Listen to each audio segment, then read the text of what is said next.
that the coaches play a huge role. Kescute, in this particular scenario, not only does he have to draft, but he also has to make sure that everybody is at their top, that top performance to make sure that the macro can be executed. We've seen teams, they've got the right ideas, but they just can't push it all the way to the end. Veteran MOBA wisdom from Kescute, and then the World Championship gameplay coaching of Coach Vren.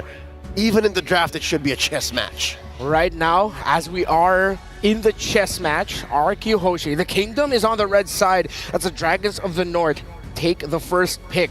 Fun fact about Sao, the roamer of Team Spirit. He is second in total assists in M-Series history, 411. Next only to Oh My Venus with 561.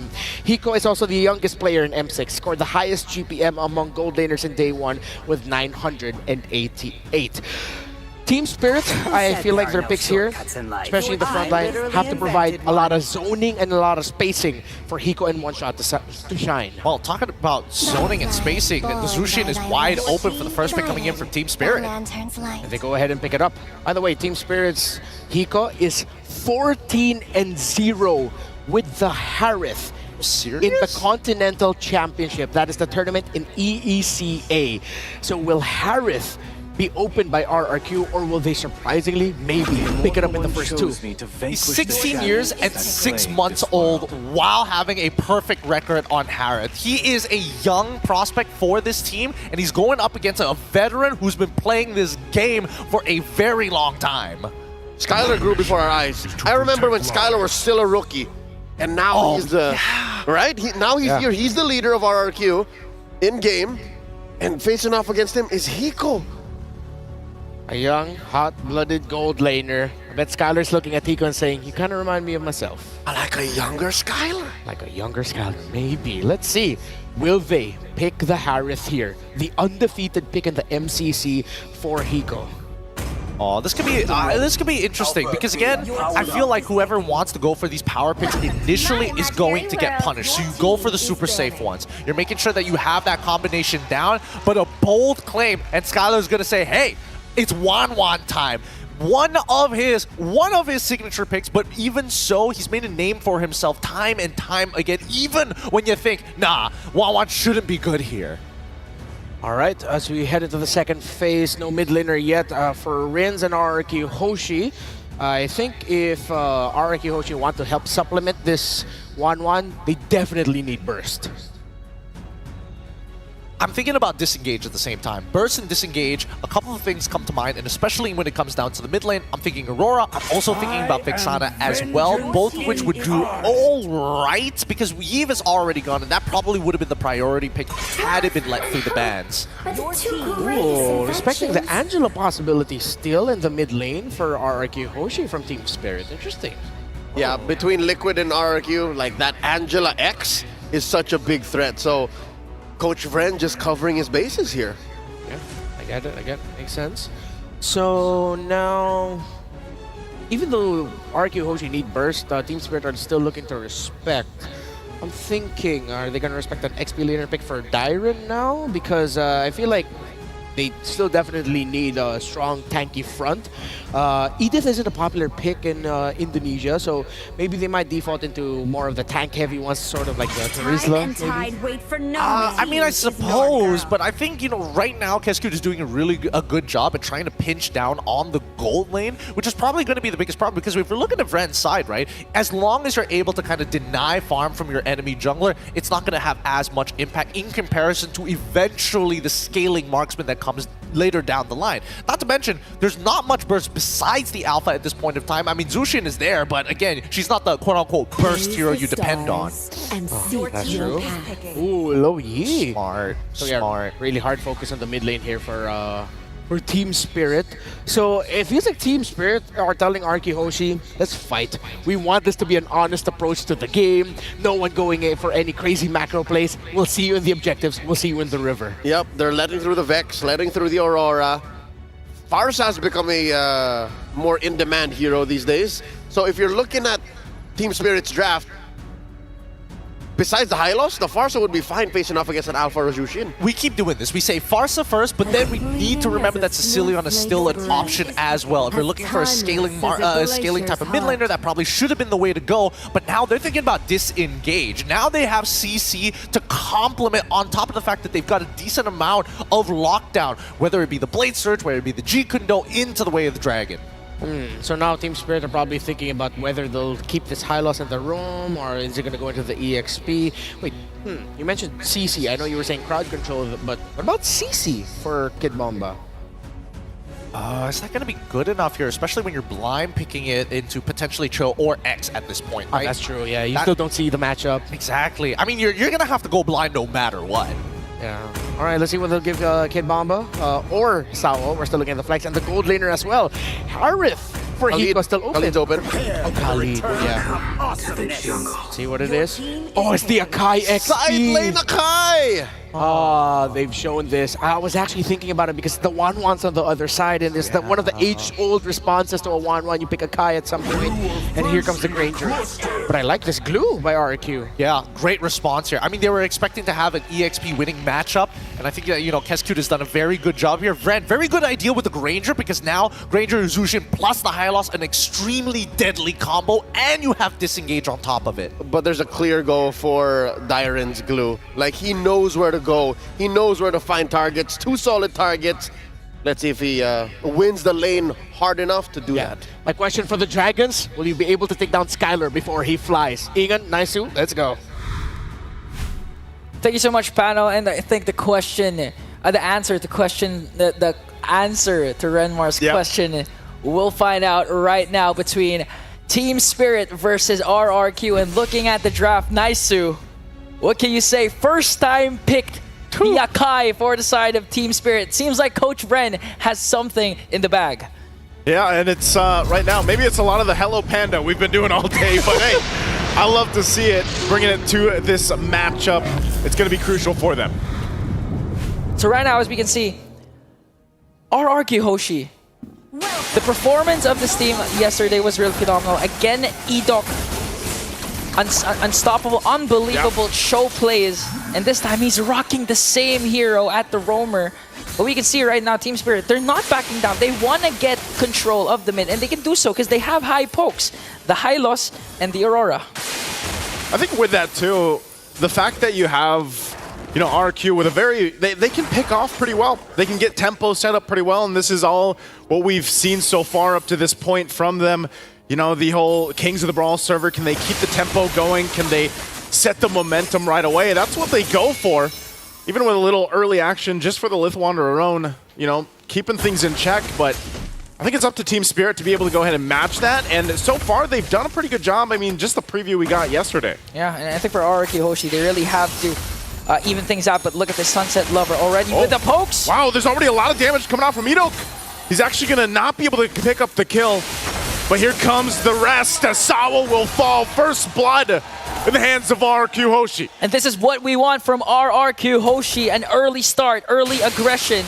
They have to utilize the fact that they have Sutsujin with the Suyo in terms of taking neutral objectives. Again, paired up with the Sever is going to be easy, but looking at the emblems, anything unusual you see right now? Nothing too crazy. Again, this I'm waiting to see, especially for Sunset Lover, to be able to pop off on this Jushin pick that you would naturally think it's picked up, it's prioritized a lot of times, but also how this works with the fact that you also have a hero in the Akai that we don't see too often, but it is tend to be an answer. Whoa. They're going to initiate a fight again. They get the flicker out though from Edok, so that's fine and good for Team Spirit. They're going to be able to start up this turtle. RQ Hoshi will get in position. They're waiting to get that orange buff locked in. Might be able to buy enough time. Dyren holding up the front. There's the lockdown with the Frigid Glacier, and Kid Bomba jumps on in with a heavy spin just to zone out Sutsujin as the turtle is secured. And now Dyren's going to back off as well. Good play for the objective from Team Spirit. So far, so good. Coach Brent was actually saying that in terms of best of one, preparing for drafts will only get you so far, but it looks like they prepared very well. Kid Bomba again with the Akai pick, last pick, clearly knows his job, which is to soak up the damage, try to zone out Sutsujin as much as possible, because you can't go head-to-head with the Suyo early on when it comes to neutral objectives, especially since the Sever and Retribution combination is there. But Hiko, on the other hand, looking at the emblem set, he does go with the Impure ratio. We can expect a lot of sustain coming in from this Granger. So he can go head-to-head with Skylar in terms of the laning phase, even if it's a 1-1. What do you think about that matchup? I know we haven't seen the Granger too much. You know, it popped up a couple times yesterday. But hold on. I don't think they can actually commit to this. Going back to it, what do you think of the matchup against the 1-1, at least for this Granger? I think so far with the emblem set of Hiko, I think it's going to be easy for him, especially if the continuous rotation of the mid duo will go towards that gold lane. Yeah. Skylar is really going to have a hard time, really needs to maximize his veterancy, his experience up against a rookie Hiko. And so far, you'd expect Skylar to really lead or to really dominate the gold lane despite whatever heroes has been used because of Skylar's experience. But so far, Team Spirit, it seems like they're not backing down. They have the guidance of the 3 veterans in the form of Sunset Lover, Kid Bomba, and Sabo as well, who is in fact, as mentioned by Renmar, the 2nd highest in total assists in M Series history. Imagine that. It's crazy to think because that statistic where, you know, Oh My Venus had what, like plus 100 on top of that stat, but definitely still working towards it. That veterancy comes into play for both teams really for this, but you know, still, you gotta imagine Hiko being the youngest player, 16 against a player the caliber of Skylar is definitely a true test for him. And so right now, as both teams get in position, second turtle for the taking, couple shots with the Destinata here. But still, they gotta approach this carefully. They're gonna jump in. Dyron zoned out the heavy spin, the Frigid Glacier to separate them for the fight. Susujin will be able to get the turtle, and now the flare brings them back as Dyron falls. Not sure if they still want to fight this. They're gonna back off. RRQ gets the objective at the cost of a life of Dyron. Okay, I think Thieves are right. That was a trade they were willing to take.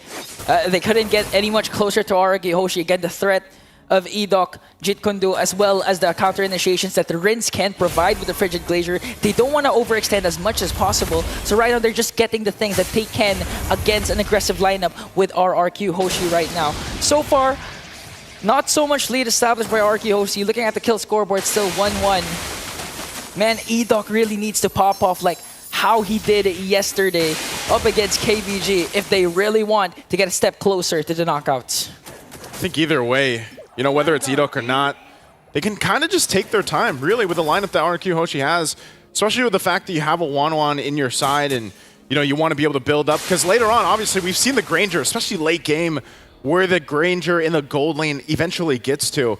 Able to set pace, able to go ahead and use that Destinata to its advantage, and then the Rhapsody. But I'm also wondering, you know, because you have to play against this Beacon and you have Sunset Lover on the Jushin pick here, RRQ Hoshi has to kind of choose those fights at the right angle. Yeah, they can rely on a Frigid Glacier and they can rely on a kick to help them out, but there's a lot they have to do in consideration with this. Edok himself takes a couple shots.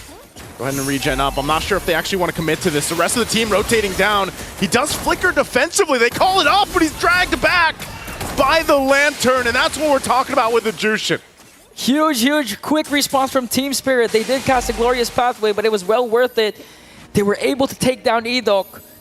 So this is like telling RRQ Hoshi, hey Edok, we've watched how you played yesterday. You're not going to do the same unbelievable Jit Kundo kicks, unbelievable Way of the Dragon kicks you've been showing yesterday. And now Team Spirit, they're on the verge of securing another turtle away from RRQ Hoshi. To start things up again, Edok gonna join this fight. Doesn't care what happened earlier. Finds the Way of the Dragon, but he takes too much damage as one shot picks up a kill. Fight's gonna break out of the mid lane. The crossbow of Tang already popped off. The Frigid Glacier will be to lock down one shot. Still looking for the follow through as Susujin gets the turtle and they look for more. Kid Bomba and Sawo trying to run to the safety of the turtle. Hiko jumps in with a Rhapsody and will find a Dyron. And the shot though in response from Susujin. It's a brawl in the mid lane. The drag comes through, and now the flicker from Rins. Skylar's still alive, and it looks like they're going to disengage with Susujin tanking up the Rhapsody shots. Literally a brawl server. They spent a huge amount of time just in the middle lane. Even if there was a neutral objective, Susujin eyes on the goal, focus on taking down that turret, and you can already see the problem with Skylar with the 1-1. They can soak up the damage of the crossbow of Tang. They have the high lows with the glorious pathway paired up with the revitalize, but Susujin though, Good Soul Sever. Again, they got to be able to respect that damage, but ultimately no one going to go down, and that's the thing. They do get the tier 1 turret, so RRQ Hoshi has taken that path of let's just get these objectives. Yeah, they'll go ahead and fight out. They'll brawl it out wherever they want, but they'll also just focus on what's important. They got to be able to lock those down before that Lord comes up in less than a minute. Yeah, for Team Spirit, they really have to utilize the early capabilities of their lineup. We've seen so far that the crossbow of Tang, even if it connected the Kid Bomb or to Sao, the damage is almost non-existent. So at this point, Team Spirit needs to be proactive, needs to dictate the pace, needs to stop RRQ Hoshi from getting the space that they need for Skylar to hyper carry in the end. And all gonna boil down to setups coming in from Kid Bomb or even Sunset Lover with Lantern Flare. So far, Naisu, what can you expect RRQ Hoshi to extend this lead? To extend the lead, they can continue to go forward. Dyron gonna get locked down under this turret. Does flicker out, able to survive split too. Look at all the members up here, all for Dyron. And now he's gonna wait for the rest of the team as they were focused down in the mid. They drop down the glorious pathway. Edok defensively gets out. Look at that push there too. There's the kick. Way the dragon on the mark.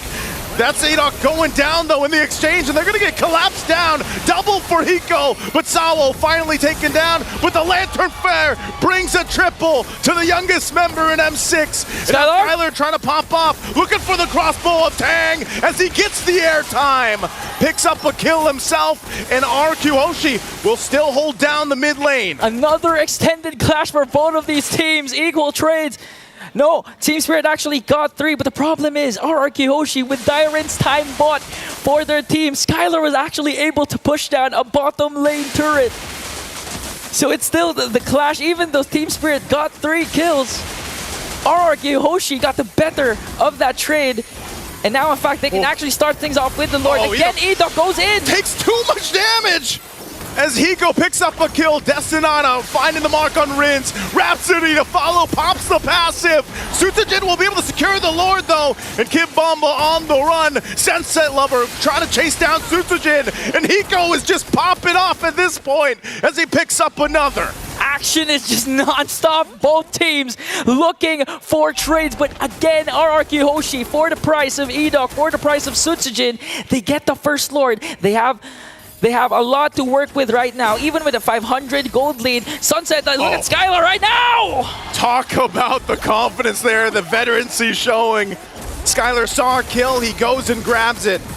The Lord is going to be worked on, but again, their focus is these turrets. They take the tier 1 out, now the tier 2 on the top side. RRQ Hoshi will play into that first Lord take. Wow, just going back at what Skylar said before, that he wanted to guide 4 new members of RRQ Hoshi, first time M Series. He wants them to guide the victory, and clearly so far, he's doing that. They're on the driver's seat, 1.9k, although there are extended clashes that sometimes go in the favor of Team Spirit, but most of the time go in the favor of RRQ Hoshi. You can clearly see the veterancy of Skylar, the shot calls that this team is doing. 1.8k gold lead. Already no outer turrets in the bottom lane and the top lane. And if you're Team Spirit at this point, what can you do to stop the dominance that Skylar has been showing? Well, they can utilize Hiko here as we get a little preview of the stacks he's got. And this is one of the things that can play a part in Team Spirit obviously staying in the game. It's nothing too crazy, you know, it's just a 2,000 gold deficit that Team Spirit has to work against. And if they can utilize Hiko's power spike, but this could be troublesome. Again, the kick gonna find the mark, in trouble. Winter Crown gonna be used already. One shot trying to stay alive, but Skylar pops in the air again, gets the airtime into the frigid glacier. They find a one shot, and now RRQ will set their sights on the mid tier 2. A lot of ultimates committed from the side of RRQ Hoshi, but the best part is they were able to take down a one shot, and literally Edok was one shot away from dying, but safely evades a potential death. So RRQ Hoshi, this time, even though they're committing a lot to those 5-man clashes, they're making sure the Team Spirit doesn't have opportunities to go for trades. And in 40 seconds, RRQ Hoshi again can extend their lead by taking down a Lord, and this time they have huge control over the map, almost just really keeping Team Spirit at bay there by their base. And now, the counterattacks that RRQ Hoshi just keep showing again. Rins, you have to command the Aurora with the beautiful Frigid Glacier, with the beautiful Frosty Breeze. really setting themselves up perfectly, even with the Glorious Pathway, even with Kid Bomba's Akai. They're starting to have doubts if they would go in because of the counter initiation of the potential of RRQ Hoshi. This is tough too. Skylar just picking up the Wind of Nature. Suzujin also Malefic Roar. Big item picks up at this point. 13 minutes of the game. The Lord already started up, and look how fast it's going. I'm not sure if Team Spirit can actually get here in time. They fire off a couple shots, and the Lord already secured by RRQ. They can just back off, and it looks like they'll do just that as they get ready to go ahead and knock on the base of Team Spirit. And with this kind of lead now in their favor, Kid Bomba jumps in. Might have made a mistake here, still gonna be able to survive, but oh no, Suzujin will pick up the kill from the off angle. I was about to say that was the first neutral objective that doesn't have a post-neutral objective fight. But still, Team Spirit commits the flicker of, commits Kid Bomba's heavy spin to try and go for a trade once again, but RRQ Hoshi was always prepared for that. And again, we have to commit. Rin's always prepared for those kinds of dives coming in from Team Spirit. Whether it's a Frigid Glacier, whether it's a Frosty Breeze, he doesn't care. He's going to cast whatever he needs to bring down the Empire, and Enoch goes in! Enoch jumps in again with the Way of the Dragon. They fight into the Frigid Glacier too. He does fall, and now the base turret's going to be worked on. Mid and bottom already down, the top to follow. RRQ with a lead, and the Lord still in tune. They hold on to the top turret. Oh, but the shot from Hiko will be able to find Rins. And that might have been enough to keep Team Spirit obviously into the game. And they hold on to one base turret. Okay, so in terms of damage, you can already count on Hiko. He does have the Sky Piercer with 70 stacks. So clearly what Death Sonata shot was all he needs to take down Rins. Luckily, prior to that Death Sonata shot, the passive of the Aurora was already expended. So Team Spirit still clinging on to the final inhibitor turret up top. They can make engages. Again, they have the Glorious Pathway. They have Sunset Lover with the Shushin. One good take like that could do things. Kid Bomba jumps in again. Tyron the target. They're going to fire off, and again, another kill for Hiko. Another stack added. And now they look for more. RRQ on the defense. They're running. Even with two base turrets down, Team Spirit looking to make plays based off the heavy spin, based off the utility they have here with the lineup. And this is the thing. This is actually their personality. This is actually their playstyle. According to them, they perform well under pressure. Looking at the current runs in the MCC, they're always used to crawling back to the top from the lower bracket. So in terms of pressure, Team Spirit so far is unbothered. Even Hiko has a slight gold lead up against Skylar with 13.2k gold lead. But at this point, does it even really matter? Because it's all gonna boil down again into the macro gameplay that RRQ Hoshi can instill against Team Spirit.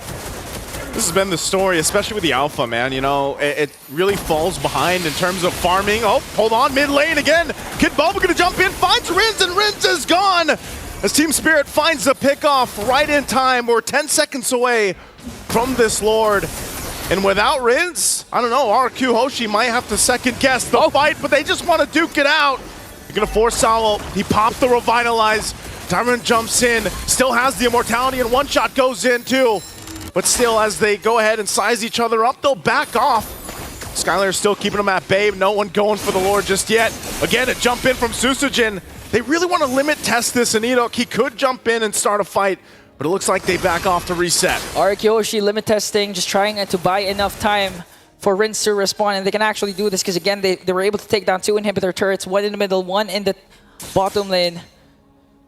So Team Spirit, they really need to capitalize on the moment that they're given right now. The window continues to open for the squad. They need a huge major pickoff. That's like what they did against the Rins. And right now they're trying to start things off, trying to bait out RRQ Hoshi by starting the Lord. Death Sonata here. Really troublesome to deal with RRQ in the front side. They're going to be able to push Team Spirit off of this Lord, though. They look like they wanted to start it up. But you got to keep in mind, too, they've got the two base turrets down. So Team Spirit, how they approach it, who's going to be able to start the fight? It looks like it's going to be a stalemate so far. RRQ Hoshi can indeed play the macro game here. A huge chunk of minions onto the bottom lane. They're going to wait a reaction from Team Spirit, but Team Spirit, they actually know this. They're actually trying to burst down the Lord. There's the flicker in, forcing Hiko on the back. They were to use the Frigid Glacier, but one shot gets the Lord. looking for the fight to continue on as RRQ will run into the jungle. They find the airtime. Sunset's gone. Heat goes gone. They lost all their damage as RRQ Hoshi runs into the mid. They'll clear out the Lord and look for more as Skylar is unstoppable. And you can see it as they march into the base.